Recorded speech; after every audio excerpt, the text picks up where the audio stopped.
Hi, this is Shelley Foy from Modern Nurse, and this site is designed to support, encourage, and educate nursing students and new nurses. I am a bachelor's prepared nurse.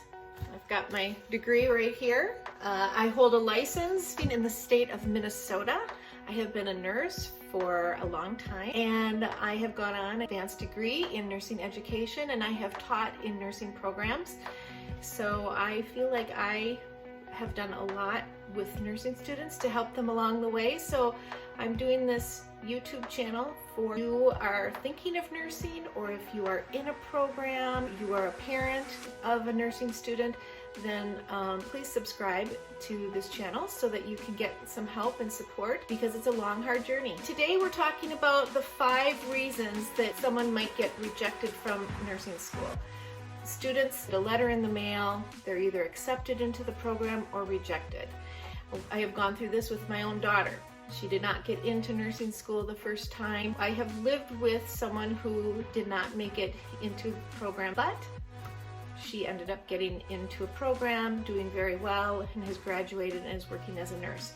So there is hope if you have been rejected. So I just want to inform you, if you don't realize this already, nursing school is highly competitive. It is a job that has a lot of job security. It's a job that's well paid, especially in some parts of the country. It's a very well paying job. It's an altruistic job where people are helping other people, and there's a lot of variety involved that you can do with a nursing degree. So because of those reasons, it's highly sought after, not only by women, but a lot of men. In the last 15 years, we've seen a huge increase in male applicants into nursing programs. Because of this high competitiveness, there are people that don't make it into the program. Your parents or your grandparents might be shocked, because back in the day, all you had to do was to declare it. It is not that way anymore. It's very competitive.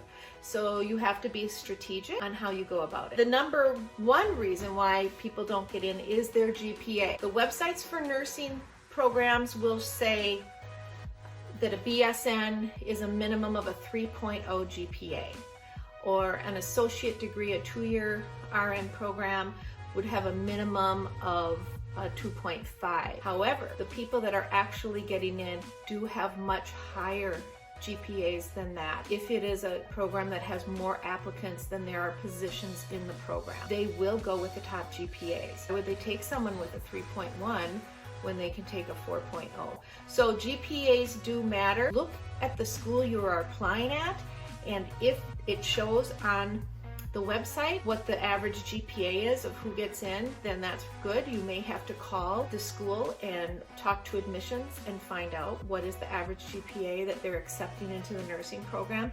It might be 3.7. So then if you have a 3.1 or a 3.0, it is probably not worth your time applying to that school if they're accepting 3.7s and above. Research has shown 2018 that a lot of qualified applicants are not making it in these programs. So you could have all the right numbers, requirements done, and still get rejected. 64% of BSNs are qualified but don't make it in the program, and 78% of qualified applicants for an associate degree program do not make it in the program. And the reason that is so high with the associate is because the cost is low for these 2-year programs, and so people are looking for low cost education, and so they are wanting to go. That makes them very popular, those 2-year programs. A second reason why you may be rejected is that you have requirements that were missing from your application. So any of you who have already tried to apply for a program knows there are a lot of requirements on there, and you have to have all your ducks in a row. Okay, you have to have the application completely filled out. You need to have your references gathered and not coming in willy-nilly. Okay, you need your teacher recommendation. There are things left blank on the application. You may get rejected for that. If they ask for immunizations and you don't have them, or they come in late, you could get rejected for that. Same with the health form. A lot of programs will require you get a physical before you start the program, and if that isn't done properly, then you could get rejected for that. There's application fees, there's personal essays that you have to write. Writing an essay for a nursing application make sure it's scholarly and that you're not just writing how you would speak to a friend in a casual manner. If you don't know how to write scholarly, do some research. There are plenty of books out there. There are plenty of articles and tips online on how to write scholarly. In other words, all of your I's need to be dotted, your T's need to be crossed, your whole application and all those things that are required need to be turned in together. They aren't coming in a disorganized fashion, in pieces, things missing, having to track you down and remind you to get this. Because what does that say about you as an applicant if your application is very disorganized? A third thing is the timing of the application. Deadlines are important in college. So in high school, hand-holding and reminding, pushing the deadline out and making exception for kids because they don't want them to fail because they're late by a day or two. That's not the case in colleges. A deadline is a deadline. So make sure you meet those deadlines when applying for the nursing program. Number 4 is the entrance exam scores aren't high enough. In nursing, we have either HESI, H-E-S-I, or the TEAS, T-E-A-S, that is an entrance exam to get into their program. And if those scores come out low, you may be rejected based on that and that alone. Everything else could be perfect.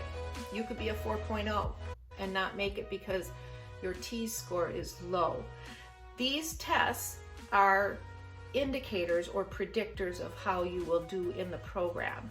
So nursing is kind of a different animal on how we educate and how we evaluate students, and they want to make sure that you have the ability to even make it in the program. So that's why we have these entrance exams. Don't wing the test. Plan for it. Prepare for it. Make sure you're well rested. Make sure you buy a study guide.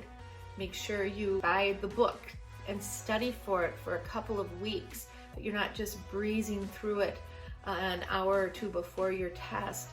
It makes a difference. If the test is coming upon you and you are sick or something else comes up and you don't have enough time and you're stressed out, if you can reschedule it to a more proper day, then I would encourage you to do that because those entrance exams matter. Number 5, and this is a big one too, prerequisites aren't completed. So don't even bother applying for nursing school unless you have all the prerequisites done or you're in the last semester and those grades are pending and will be completely done by the time application in process. What are the prerequisites? You'll have to go on to the sites that you're applying for, the colleges. They all had a little different prereqs. I can't stress that enough either. Make sure you know what are the prerequisites and get those done and then apply with those in done. And make sure that you have good grades in those prereqs.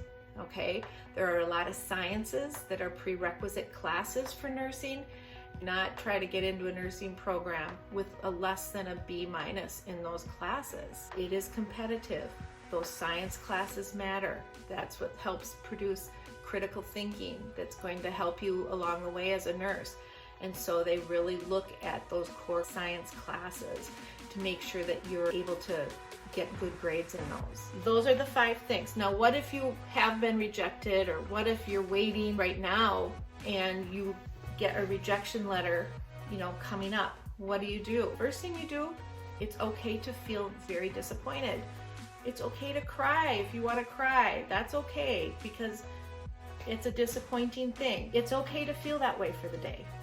But day 2, wake up, get over it, get back to the work of trying to get in a nursing program.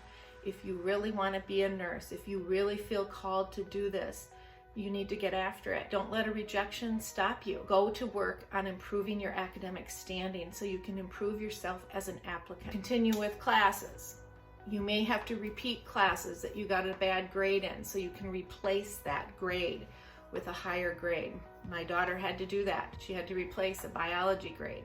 You may have to apply to a school that isn't your dream school. Maybe you have to apply out of state. My cousin moved to northern Minnesota in a small rural town to get into a nursing program because he was having a hard time getting into one in California. You may have to move in smaller communities, it's easier to get into those programs. Try to think outside the box. Don't just put all your eggs in one basket. Think about where else could I go? What else can I do? How can I make this happen? It takes determination to become a nurse. And once you are a nurse, you need that same determination to get through your shift and to do the caregiving that you're supposed to be doing. So good luck with everything. If you like this, please hit the like button, subscribe to me. There's going to be more videos coming out on nursing.